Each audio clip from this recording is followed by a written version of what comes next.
It's Wednesday. Lions talk. Let's get this thing ready.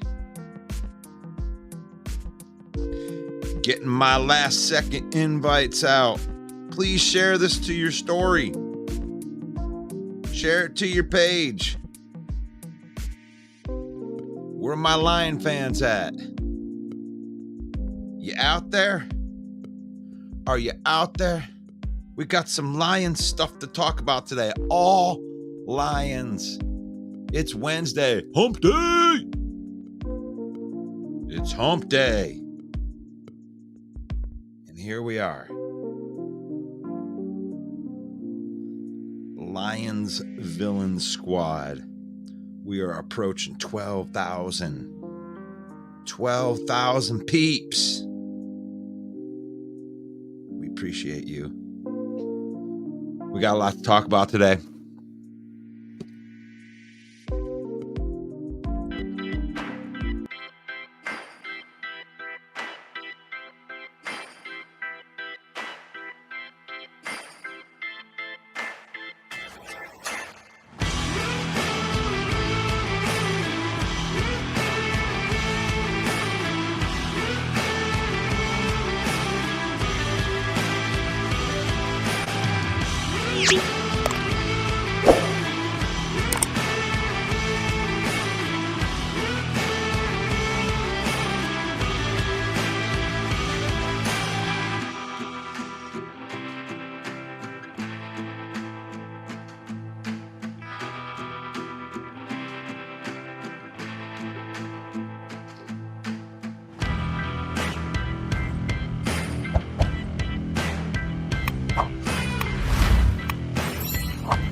Good morning.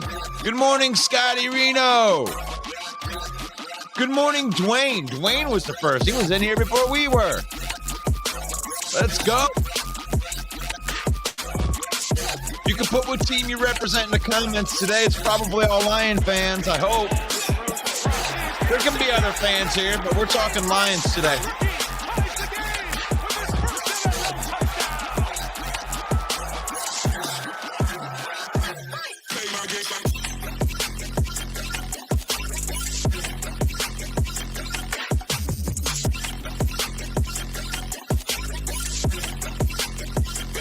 Yeah, what's going on, ladies and gentlemen? Gosh, I got William in here. What's going on? Hello, everybody. Welcome one, welcome all to Football Talk with Russell Wayne. That is me right here. We are broadcasting live into NFC North main event. We are broadcasting live into Detroit Lions news. We are broadcasting live into the Detroit Lions Villain Squad. We just got over 11,000 subscribers or whatever, followers right there, broadcasting live into the Hallis Hall Report. Mike the Bear fan, he also has crossed over 10,000. And thank you to everybody who loves Football Talk with Russell Wayne in the morning. William calls me out, says, your intro is way too long. Do you want us to keep us looking, or do you want us to scroll? You got to get started and start talking. Here's the thing, man.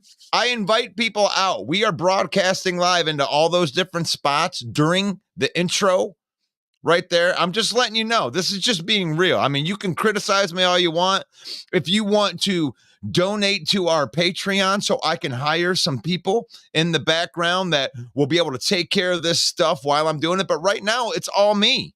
It's all me doing this stuff in the background. I got my partner now. Shut off to my Main Event Mike in the house right here. And I'm trying to explain to William right here. We got some stuff we got to do at the beginning. And I think that what you left out too, Russ, which is very critical, and William should know, is that StreamYard, the streaming service we use, does not allow you to invite those people until you go live. So, you can't invite them until you go live. So we try to make that segment at the beginning as entertaining as possible. If you look at other podcasts around the internet, it's a hell of a lot more boring than what we've got going. So you're doing a great job, Russ. Don't let that bother you. Thank you. Oh, I'm not going to let it bother me at all. Pat McAfee runs up a counter with 10 minutes that you just have to watch the whole countdown. I'm trying to talk, and I'm trying to be entertaining in the background. I'm sorry if that does bother you. But if that's the case, when you see the countdown come up, go to a different platform for a second. Know that I'm going to be starting in like 5 minutes. It's just a countdown. Yeah. Like 5 minutes, bro. Just make plans to join us at 11:05 every morning, and that'll be great for both of us. Well, it's 11:04 now. So to let you know, I did start a little bit early. I started 2 minutes early on my countdown so we could actually start on time today. But today we're action-packed today. Oh, God, I'm so... it's not something that I wanted to do today.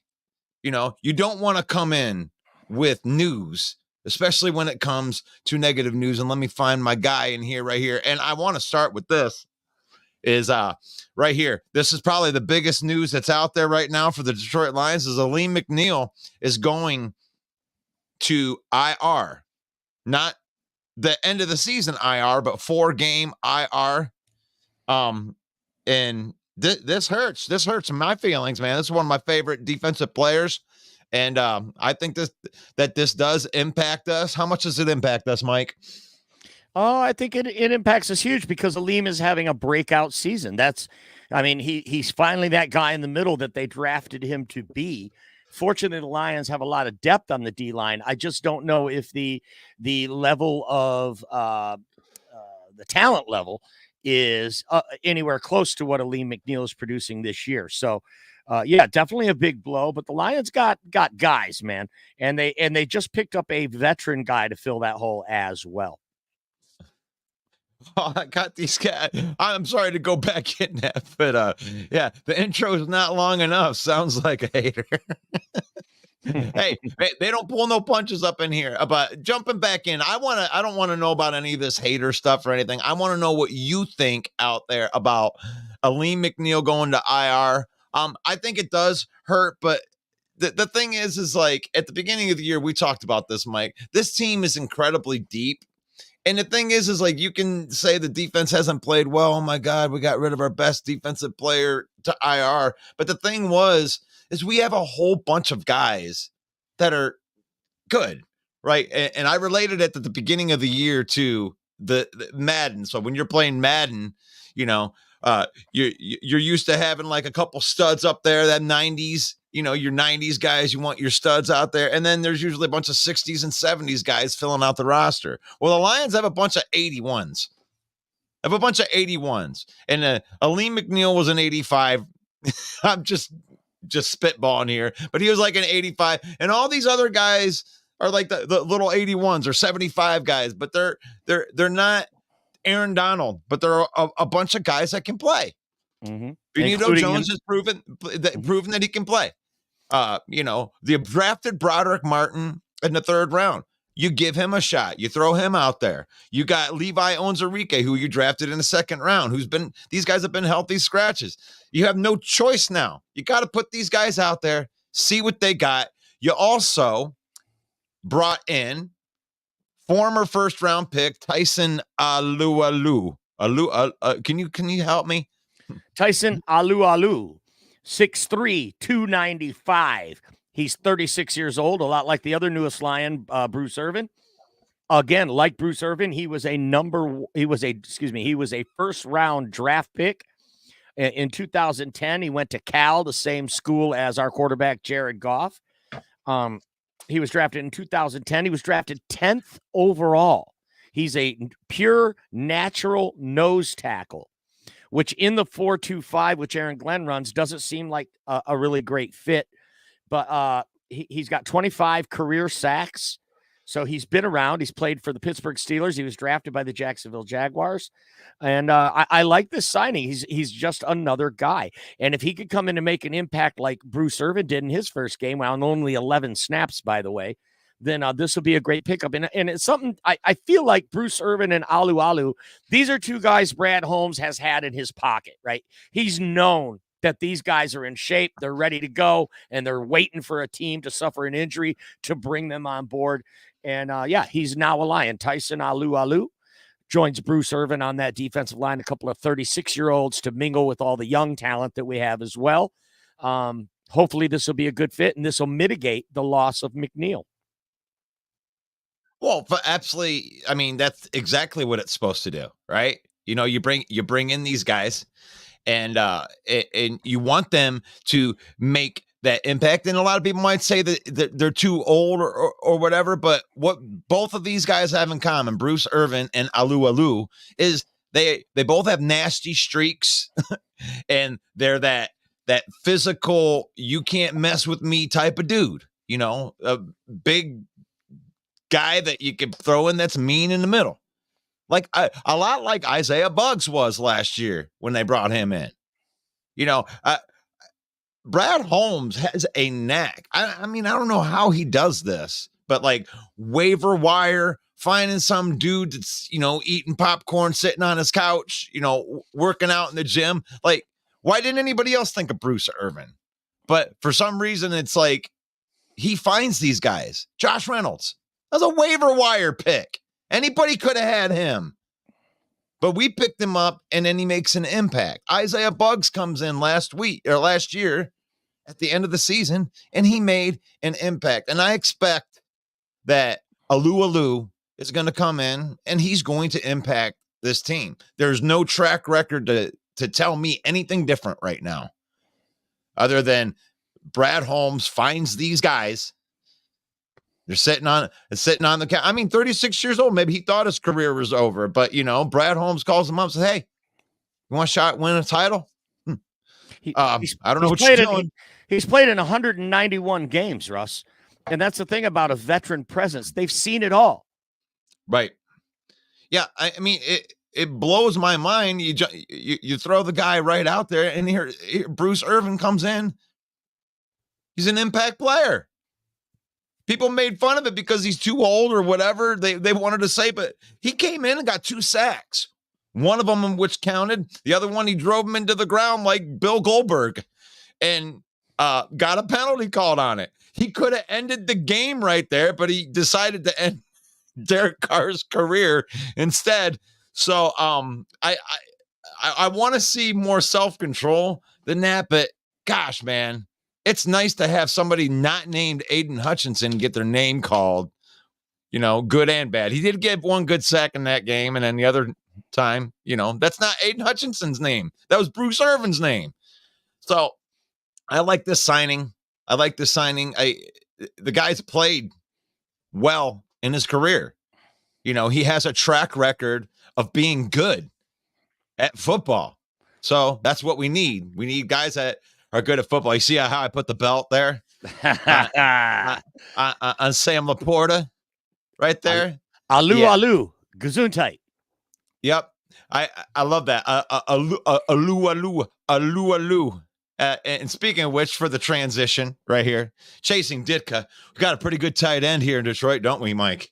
I would say game ball last game, 140 yards. Career high, sets the Lions single game record for a tight end for receiving yards.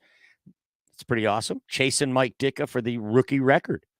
I mean, he'll need to average, what's this graphic say, 80 yards a game. That'll be pretty tough to do. But if he has another 140-yard outing, that'll get him a lot closer.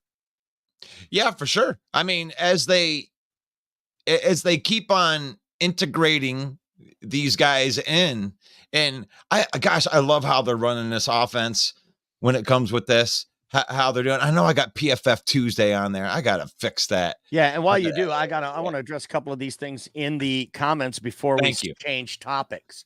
A couple of viewers here are asking about Isaiah Beggs. What's going on with Bugs, though?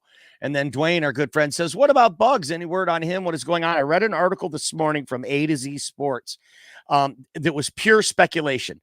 And the author of the article was very clear that this is purely speculation. He's just taking pieces of rumors and trying to piece some sort of narrative together. And according to him, this is not really football related. This is more like conditioning related, like something about his play this year. He was a healthy scratch the first 2 weeks of the season. And we know that Dan Campbell is a stickler for practice. And if you're not giving 110% in practice, you're not going to play. Okay. That he sets the bar for the energy in practice, whether or not you're going to play. And for the first 2 games, he was a healthy scratch. He came in the next couple games and played good. Next couple games after that, he didn't play good. So then he's been inactive the last 3 weeks. So it's very possible that Isaiah Bugs could be on the way out. And this is what the article talked about from A to Z Sports was there are a lot of roster spots that need to be opened up in the coming future. You've got CJ GJ coming back. You've got James Houston coming back. That's just 2. They want to activate Hendon Hooker so you can have that third quarterback available for the playoffs. That's 3 right there. So Bugs could be the odd man out with Bohanna starting the last 2 games on the defensive line. Now they bring in Alu. By the way, Bruce Irvin is still only on the practice squad. You're allowed to bring them up for 3 times, and then that's the rule. You'll have to sign them to the active roster. Otherwise, you can only bring them up 3 times. So if they continue to play Bruce Irvin without signing him to the active roster, that's going to be another roster spot they're going to need to free up. Same with Alu. They can bring him up a few times. Trevor Nowaski is a linebacker they created a roster spot for, but only for one reason, because other teams were out to poach him. And this is a guy they might see in the future as a special teams dynamo, linebacker depth. They don't want to lose Trevor Nowaski. So, again, another roster spot that's going to need to be opened up, and they're going to have to make some decisions. And Isaiah Bugs could be the odd man out. Wow. That's a pretty bold take to me because, I think that he's solidified himself on the depth part of that. And I think that you're going to have to figure out what you have in your other guys. I think Bugs is going to get a shot here with Aleem McNeil out. I don't think Alu is going to play this week. That doesn't seem in the MO to bring a guy in and just have him play week 1. So Alu might be, 2-3 weeks down the road. But I think they'll bring up Bruce Irvin. They got to try some different things. Here's the thing. Even with Aleem McNeil in there, you were having trouble getting to the passer. You got to be able to rush the passer in the NFL. And if you're not, then you are going to be a quick out in the playoffs. You're not going to beat the good teams without getting after the quarterback. So with Aleem or without Aleem, they had to figure out something. They still need to figure out something. And I don't mind. Maybe Levi Onwuzurike, Russ. Maybe Levi Onwuzurike will be what we drafted him to be. Well, here's the thing is Aleem has been playing that 3 technique and because they switched him over, they wanted him to be the nose at the beginning and have Levi play this position. Now Levi is going to get a chance to play in the spot that they drafted him to play in. I don't know if it's going to make a difference. Right now, it's not looking good. Out of all the draft picks that Brad Holmes has had, I would think that Levi Onwuzurike is probably in the most danger of being labeled the B word that we don't like to say. Mm-hmm. A Chicago Bear. Yeah.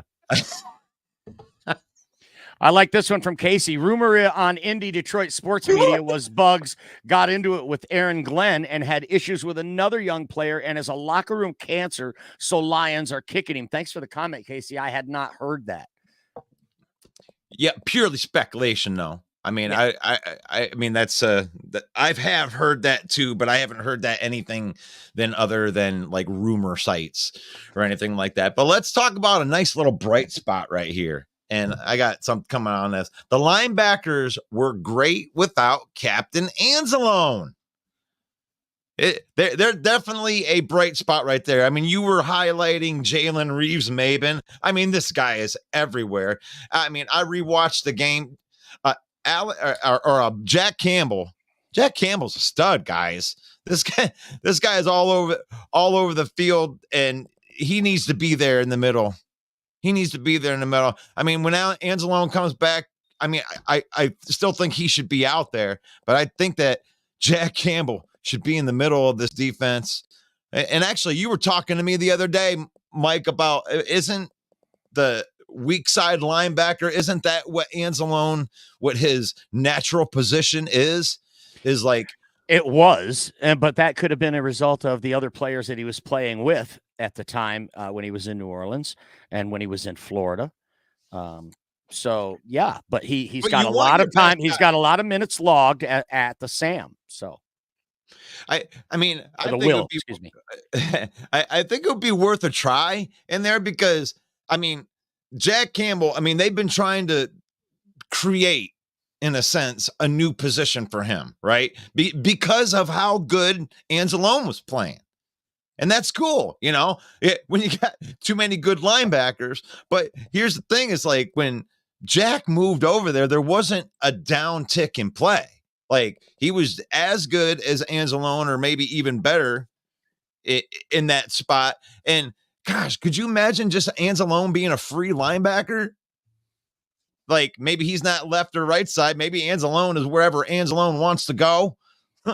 I would love to see them move Aiden Hutchinson along the line, playing right behind the down lineman, and let him pick a gap on every play, move him on every play, and let that beast 6'8", 270 pounds, running with a motor on every play, let him wreak some havoc. I would love to see something get changed up on the defense. I'm not calling for Aaron Glant's head like some people, but I would love to see some sort of mismatch. Which would be dumb, by the way. I'm just sick. I'm gonna step out there and I am going against the grain because I really just can't believe Lion fan out there. If you're a Lion fan, you're sitting at 9-3 and you're poking holes in all of this. Shame on you. And that might even be you too, Mike. But I'm kind of just sick of all the smear campaign that's going on.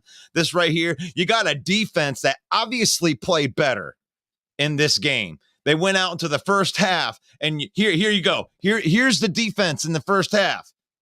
Interception, 3 and out, give up a touchdown, 3 and out. There's your first half. Oh, they got to stop these guys. This stupid Aaron Glenn's got to keep these guys from starting quick on us. They didn't. They fixed that problem. They did that. Tina agrees with you. She thinks the Lions are going 14-3, and she has a feeling they're going to the Super Bowl. Love it, Tina. Thanks for the comment. I have that same feeling. Call me crazy. I still feel like this season is special. And when I look around the landscape of other professional sports, this seems like the Lions' year to me. But you know what it comes down to is like, and we'll get back into the regular flow here. I gotta find my graphic right here. It comes back to this, and I hate you for it, Lion fan. Like we've been through a lot, right? You remember going through all of these games. You know, you remember back in the day when we get into a game like this Saints game, right? You jump out to a lead, you're feeling all good. And all of a sudden, the PTSOL creeps in. And all of a sudden, they start coming back. And then they give them a shot at the end. And then at the last second, you barely lost, right? And then we would come on to our little shows or our podcasts or just talking on telephone with our friends. And we'd be like, Mike, we were almost good. We were almost good. We had that game in the bag. All we need is a linebacker.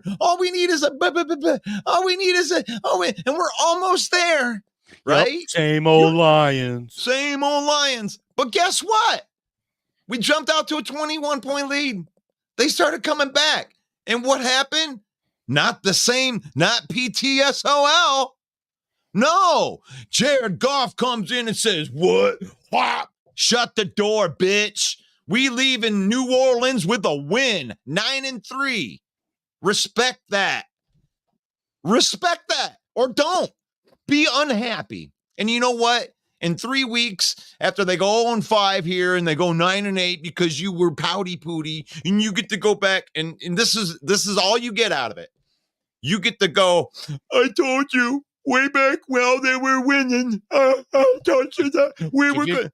Did you say pouty pooty? Pouty pooty. That's Halafalodi's brother, Pouty Pooty Vitae. Pouty pooty. Hell of a booty. Pouty Pooty Vitae. That's his brother. But that's all you get out of it. That's what I'm trying to say, guys. That's all you're going to get out of it. It's like, oh, I told you that they were going to blow it when they were 9-3, and you didn't enjoy 9-3. Take a minute right here. Mike, you and I, all of us that are out, that are watching. Ready? That's 9-3 air. That's they breathed that air in 1962 when Kennedy was the president. Mm-hmm. Mm-hmm. For Packer fans, that's the normal. Nope. So I get that you're not excited. Right. So we understand that we're not experienced like Packer fans. That was going to be the next part into it. Just because we're not experienced in the winning, like winning teams go through this, guys. Getting really close in games, playing close to teams and just finding a way to win. Doesn't look good. We used to lose these games. We were 6-6, right? Not 9-3. Same old Lions were 6-6. We lost some of these games. We found a way to win these games. So, but we do have some, it's not a good day, right? You got one of your best defenders heading to IR, but you are 9-3. You bring in an Alu to replace the hell of a booty Vitae. You have to have one of these island boys here. You have to have one, or you can't win in the NFL. You have to have a Samoan giant on your team that just kicks everybody's ass, and I think that's what he is. I think this is a game changer right here, Mike. 36-year-old resurgence. Yeah, could be. You could be right. I mean, Brad, no one has an eye for talent like Brad. I like that, but we got to get into the offense right here too. I think that we avoided a really, really bad injury with Frank, but we're not going to have him this week. Frank the Tank is not going to play this week. I don't think. And he was definitely missed. That was one thing I noticed in the replay when I was watching the game over again, was the minute that Frank the Tank went out, there was the offensive production dipped down 20% instantly.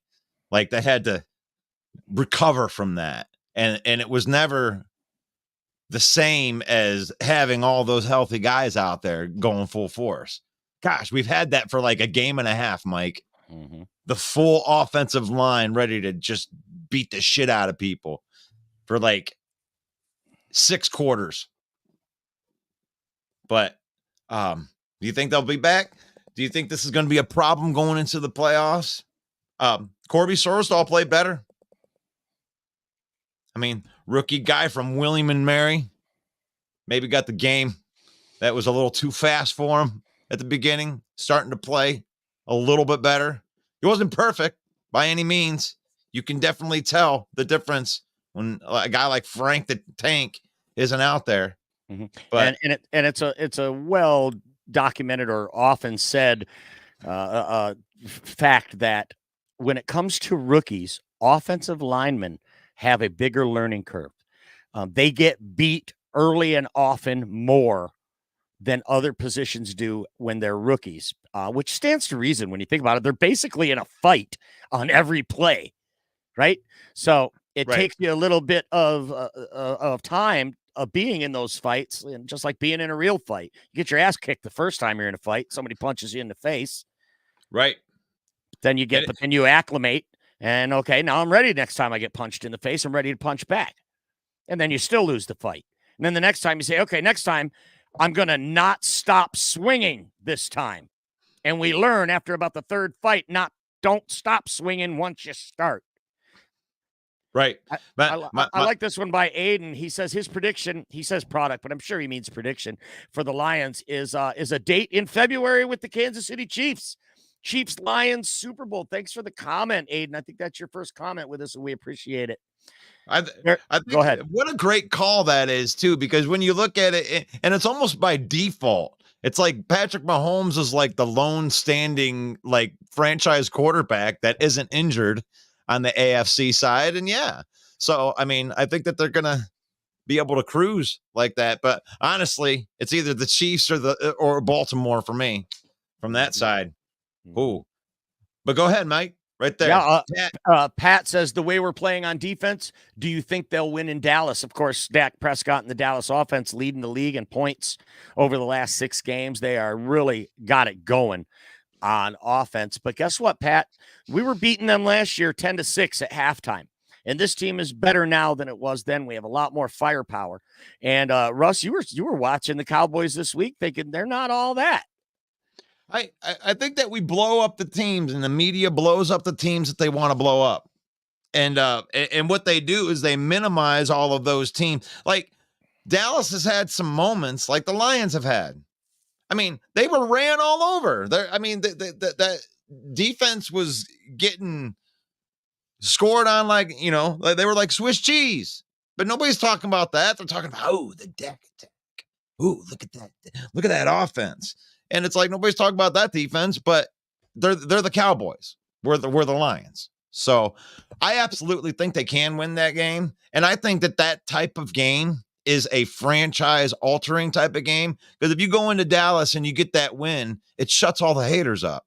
Mm-hmm. And here's the thing, the any given Sunday thing is a real thing. Look at the Philadelphia Eagles lost to the Jets. Okay. And you know what I'm saying? Like you look through the San Francisco's lost 3 games. We got excuses for those. Yeah, Fred, talking on your point right here. It's any given Sunday. Look at the number 1 Eagles getting their teeth kicked in by the Niners, and I love this this Adam Sandler and the goddamn Jets. A few weeks ago, the little Frankenstein. And that's it. There. Like any given Sunday is a real thing. It is a real thing, and that's why you can't not respect 9-3. You can't make excuses for every win and just discredit all the wins. And it's just because you haven't played anybody. We beat 4 teams by double digits, guys. Mm-hmm. Like that isn't like the Minnesota Vikings from last year who are winning by the skin of their teeth against every team. I mean, we're a good team. You know what? Like, and the Dallas Cowboys have 3 losses too. Right. They also have 3 losses. They lost to Arizona, and they've beaten nothing but a bunch of powder puffs. I think the Lions have beaten more quality teams than the Cowboys have. So, like Ken says here, Dallas hasn't beaten anyone this year with a winning record. So maybe with the market, maybe they have a bigger market than we do, and that's why they like pandering to them every year. This is the talk every year. Oh my God, Dak's going to be MVP. Like, shut the. Get out of here with that. My quarterback. My God. But they are who we thought they were. That's what Dallas does. Mm-hmm. But we'll see. We'll see. I mean, they do. Their offense looks awesome, but so does ours. Let's get into some of the other part right here, which is Jameson Williams is becoming a problem in a good way for people. I mean, I got a piece coming out here that highlights some of the plays that he affected in that game without even running the route, or actually running a route, but pulling people away from other people. You have to respect this man's speed and his big game's coming. Why won't they target him more? Why won't they target him more? Because when they do, he's going to score a bunch. Well, because you can't trust someone that puts ice cream on a burger. Okay. But here's the thing: is that here's something that I will guarantee by the end of the season, you guys, they will target him 13 times in a game. They haven't done it yet, but right now he's going out there and they are using him decoy style, and they're giving him a couple touches. And guess what? He's scoring. Like they're only giving him like 2 touches, and he's like, okay, I'm going to score on this one. Jameson Williams is on the verge of a breakout. And guess what? All the people that are talking about how oh my God, they're not using him right. When he busts out with 3 games left to go in the season, and the other team's defensive coordinators are shitting their pants because they don't have 10 games of tape on him, then you'll see why Ben Johnson's the best offensive coordinator in the National Football League. But right now you can't see it yet because you're looking at it through your tunnel vision and you can't see it from the blimp where you can see the whole picture of what they're trying to do. This isn't win game by game. Obviously, you want to win game by game, but you got to make it through a 17-game season and then be prepared. How many teams go into the playoffs that just hit their high, they get a bunch of injuries, and they get into the playoff, they get smoked because half of their team isn't there anymore? Yeah, you made it through the barnyard fight, but you had nobody left to fight the real fight. This team's built to do some damage and do some damage in January. And 9-3, I don't know. I mean, you get to if you go 2-3 over the next 5 weeks, you're going to win the division. Now look at this one, Russ, from Paul. Dude is averaging a touchdown for every 6 touches. Scott says, and he's crazy. A blocking receiver. Ken says his blocking is tremendous. Pat says, do you think they're saving Williams for the playoffs and that's where he'll show up and shine? No, I don't. Let me answer that one right now. I don't think they're saving him for anything. I think they're getting the kid going. They're getting him active. They're trying to work him in. We're a deep team on offense. There's a lot of mouths to feed. And if he keeps blocking and he keeps doing good things when they give him the rock, his role will expand. But I don't think that's sandbagging him for the playoffs. I don't think they're sandbagging, but I think that they're being very, very pointed with how they're attacking offense. I mean, did you notice like the first 8 weeks, it's all about Amon-Ra St. Brown. Nobody can cover Amon-Ra St. Brown. And now it's to the point where they were doubling Amon-Ra St. Brown. And this was the first time. Now, this is even on the Laporta side of this. I mean, even though he's chasing Ditka and he's having a great season, they haven't targeted Sam Laporta like this ever in a game. No, but it goes right to what you're saying. They're double teaming Amon-Ra. They're focusing on Amon-Ra, and that opens it up for Laporta. And when you start to give the ball to Jameson, start expanding his role. I love Ken's comment here. Amon-Ra will eventually become the decoy. Right. But so will Sam Laporta. But the thing is like Sam Laporta doesn't become the decoy unless he has a game like 9 catches for 140 yards, right? Like you have to you earn the decoy. You don't just become a decoy. Like Jameson's speed makes him a decoy right out of the bat. But like somebody like Laporta, like that 9 for 140, that means that Chicago's going, oh shit. That's Sam Laporta. So now they got to start game planning Laporta and St. Brown. They haven't even got the Jameson yet. Jameson is going to have a big game, or I don't know when it's going to be. It could be this week. I've been calling it for like the last 3 weeks, but eventually they're going to target him like 13 times in a game. Yeah. Get him touches. And he's going to score like 2 or 3, 4 touchdowns. I think 10 is the target number that we're really looking for. If he gets 10 targets in a game, it's going to be really interesting to see what his production will be with 10 targets. I know that you made a comment a couple days ago that I really think the Chicago game is going to be where they break him out. We could see, 9, 10 targets this Sunday in Chicago for Jameson Williams. I hope you're right. Really, really exciting. Every time he touches the ball, it's electric. And it's going to be But the thing is like, how awesome is it to have an offense that it's like, God, I want to see the Jameson breakout. I really do. I've been calling for it. But the thing is I don't have to get it because they can keep on running the offense through Sam Laporta if they want to, or they can go in and they can run the offense through Amon-Ra St. Brown. And the thing is like, people want to criticize the defense. The defense deserves to be criticized, okay? And anybody out there that wants to criticize the Aaron Glenn defense, that's fine. It's a middle-of-the-pack defense. We're somewhere between 16 and 20 in the rankings, wherever, It isn't the defense that's going to win championship for us. It's the offense. That offense needs to continue to ascend. And I think that this offense can become unstoppable by the time the playoffs start with all these different things. Here's another thing that no one's talking about, Russ. David Montgomery goes back to Chicago, back in Soldier Field for the first time. That's going to be huge. I think you're going to see a heavy dose of David Montgomery. Our good friend Bear Down Mike says Laporta isn't going to have the game he did against the Saints. And as far as JMO, he isn't getting in that end zone. I don't think he may not need to, Bear Down Mike.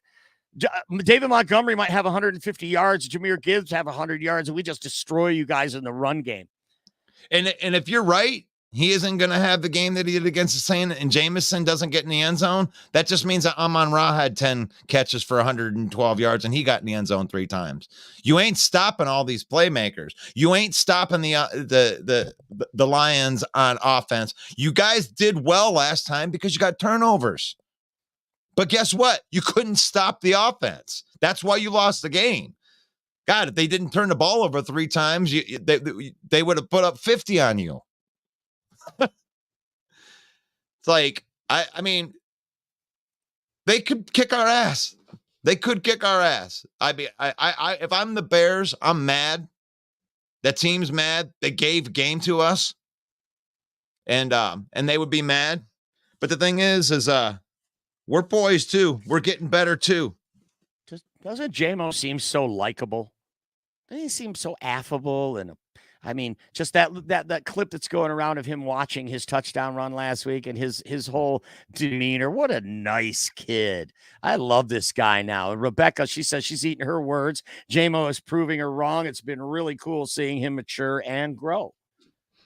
Yeah, and it's nice for him to be a problem in a good way. You know, going through the offseason. I felt bad for him in the offseason because, you know, I saw the boyish looks, right? This kid looks like he's 13 years old when he's talking, like he just came out of the back room playing a game of John Madden with his teenage friends, you know?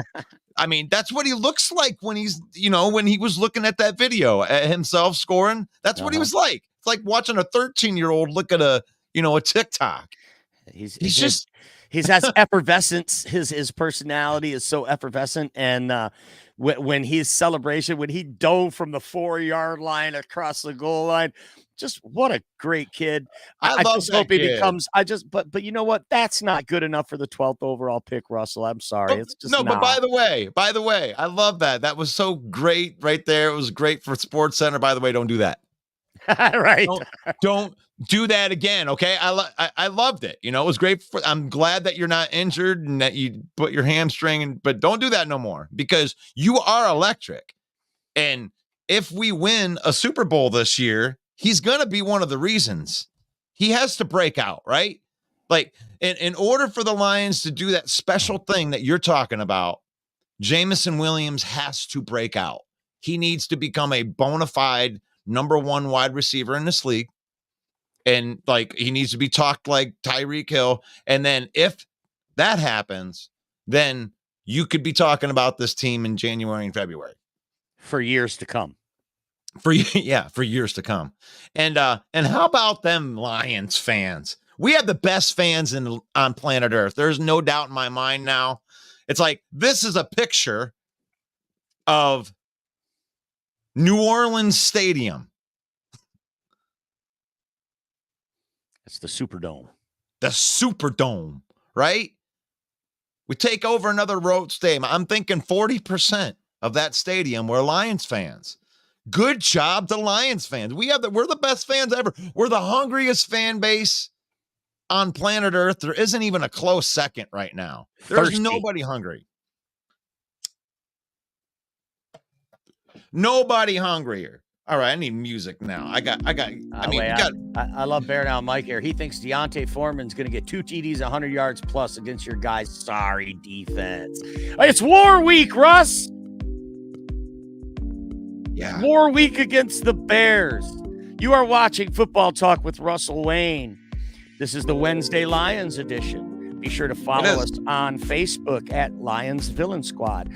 Be sure to subscribe to our YouTube channel at Main Event 365. Let me go into commentator voice here. Be sure to subscribe to our YouTube channel at Main Event 365.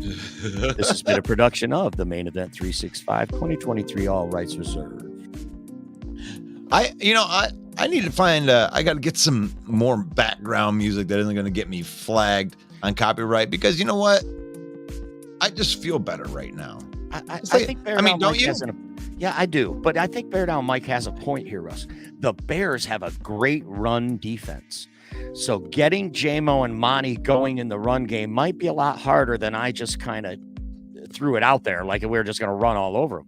The Bears have a great run defense. So we're going to need guys. This would be a great time for J-Mo to get 9 or 10 targets. Josh Reynolds is not a joke. Okay, he's not a joke. And let this be an example to you, Lion fans out there. Right now, we just let a Bear fan come in on our Lion show and take over, because the Lion fan wishes they had confidence like the 4-8 Bears. Like our 9, like the fact that you just gave that point credit tells you everything that you need to know about the Lions fan base. That's it. We're afraid of a 4-8 team. That's how scared. This is the prime example. This is what PTSOL is. Well, do you think PTSOL is the reason that a lot of people are looking at this Cowboys game as a loss? I mean, Corey says people talk down on the Cowboys, and rightfully so. Most of our Lions fans, though, have us losing this game. Just trying to figure that one out. You got an answer for that one, Russ? Yeah, I have an answer. We're playing the Bears this week. And most Lion fans think that we're playing that we're going to lose to the Bears too. Well, I think my answer because to of Corey our on that sorry ass defense. My answer to Corey on that one is you can't win them all. And if you look at the last remaining 5 games for the Lions, that Dallas game is the one that sticks out as a potential loss. So knowing that you can't win them all, you've got to pick a loss in there somewhere. We picked the Chargers as a loss preseason, but we won that game. I think the same thing can happen in Dallas, maybe in the same fashion. 38-35, 35-31, a high-scoring game, over 60 total. Could very well be in the cards. And Detroit, it might come down to who has the last possession. You know, I look at this, like, I have a question for Bear fans. Like, I mean, my sorry-ass Swiss cheese defense, it's like, what happened at the end of that game? Down 17 points, we ran the ball all over you at the end and came back and won. So, I mean, this great defense that you're talking about, it's like when the time came to it, you lost. You lost. You turned us over 6 times. 4 times with fumbles and interceptions, and then turnover on downs too. And you still lost. God, what if we don't turn the ball over? Are we going to blow you out? We're going to beat you by 20 because we didn't turn the ball over? Protect the football, Lions. Protect the football, Lions, and you're going to steamroll the Bears. Protect the football. Yeah, target Jameson. This would be a great game to target Jameson. Get the ball in his hands. You don't think your defensive coordinator is going to be looking at Sam Laporta and they're just going to stop that? The Saints defense is better than the Bears defense. Are you going to sing that song for Chantel? What? Oh, you didn't see the comment? I didn't. Chantel Brooks says, let's do it again. Play that song. Do it again. You don't know that song? Once again, as predicted, left my broken heart open and you ripped it out. Said we couldn't do it. You know I want to do it again. Yeah, I know that one. But I didn't know it at that time. I know you do. Oh, this has been a good show. I got to do a hard stop today, Mike. When you want to plug that, plug that. I do. It's NFC North open mic every Monday night at 7 p.m. Eastern time. Boy, if the Lions end up 10-3 by the time that show comes on, Oh, I want to hear all you Packer, Bear, and Viking fans coming on out Monday night, 7 p.m. Eastern time. It's NFC North open mic. It's not a safe space. We do talk a little smack in there, so bring your thick skin and join us, won't you? Very nice. That's Main Event Mike, man. I'm going to get out of here, too, because I got to get my son off of the bus. Just remember, we are affiliate marketing partners with NFL Shop and the WWE Shop, where you can get that snazzy belt right there. And don't like doing the sales pitch type of thing, but if you're going to use these and you use our link, you can get 25% off. 25% off for a wrestling fan or an NFL fan on your Christmas list. Use our link and get 25% off. And I even got 30% by using the link because I was able to find another promo code to enter and get an additional 5%. So that feels good. That all feels right. good. Well, hey, Russ, have a great day, sir. And all you people out there, God bless you all. That's Main Event Mike, our fearless leader of NFC North open mic each and every Monday night.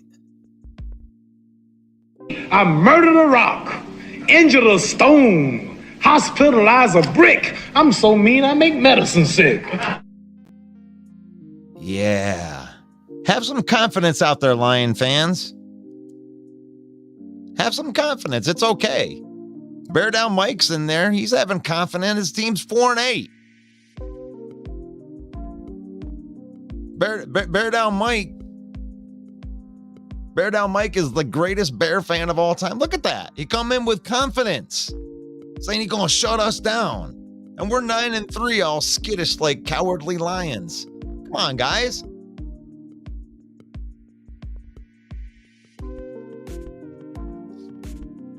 If you find a way to win bad games, that's a good thing. So the magic number's 3. Take care of business. Get to 10 wins. Get to 10 wins. You know what I'm saying? Right there. This is Football Talk with Russell Wayne. On Wednesdays, it's all Lions talk. Tomorrow, we're going to have GT from And We Know Sports in the house. And if he ain't in the house, I'm still gonna plug that good show right there. And We Know Sports is on Thursdays. NFC North Talk with Russell Wayne every morning at 11 a.m. during the weekdays. God bless you guys. And you should feel good as a Lion fan. Peace up, A-Town. Yeah! Okay! Usher. Lil Jon! Yeah!